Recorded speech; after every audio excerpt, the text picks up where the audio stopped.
Hey, what is up guys, this is my One Piece 894 chapter review.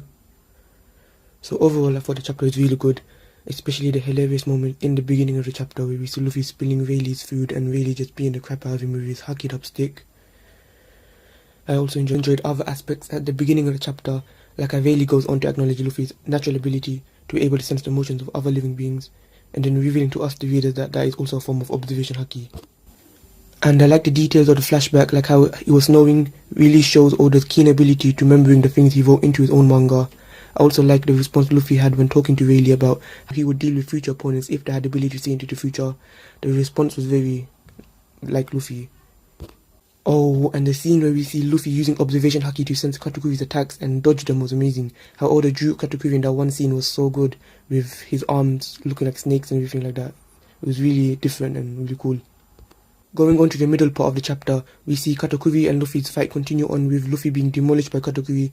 A really cool scene was when Katakuri uses observation haki to see where Luffy moves his legs, and then he stretches his leg to trip Luffy and then punches his face.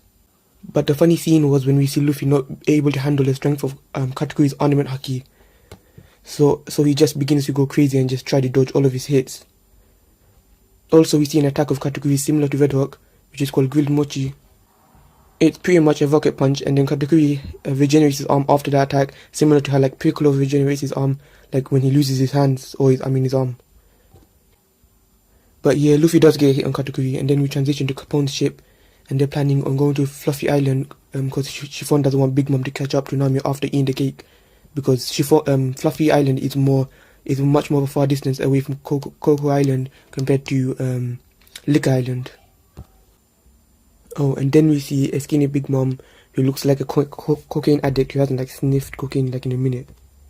But it looks like Oda is using Luffy and Katakuri's fight and the ticking clock as a transition effect to other scenes of the chapter. Also see Jinbei and the others Straw Hats getting chased by a humongous movie. It's probably big because the water around her, which she can just soak up, and we see a cool slash attack of hers where it looks like she's releasing water from her sword to attack Jinbei and the others, but Jinbei and Nami dodge those attacks, which is not very surprising.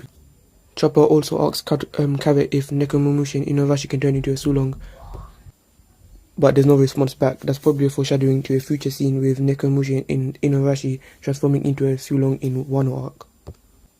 Near the end of the chapter, we see a gang of the Charlotte siblings getting prepared for Luffy's arrival from the Mirror World.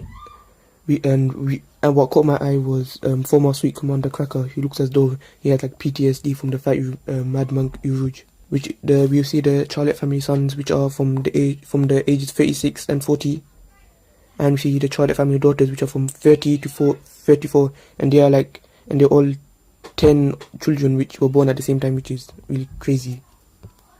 And we also see the 33rd son Raisin, who looks like Madara, and we see the 35th son Ewin, and 32nd son Brownie, and we see the 27th daughter Jokon, I don't know how to pronounce her name.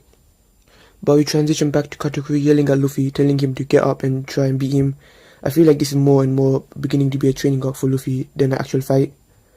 Because as we've seen, Katakuri isn't your traditional villain in One Piece. He isn't even a villain actually. But I've read some interesting comments from the manga stream website that I thought were good at explaining why Katakuri wants Luffy to beat him so badly. And then at the end of the chapter, we finally get the big revelation of Gear 4 Snake Man. And it ends with a cliffhanger. I might make a video on what I think Gear 4 Snake Man could be, or I might not. But yeah, thanks guys for watching. I hope you guys enjoyed this video. Like, comment and subscribe. See you guys in another video.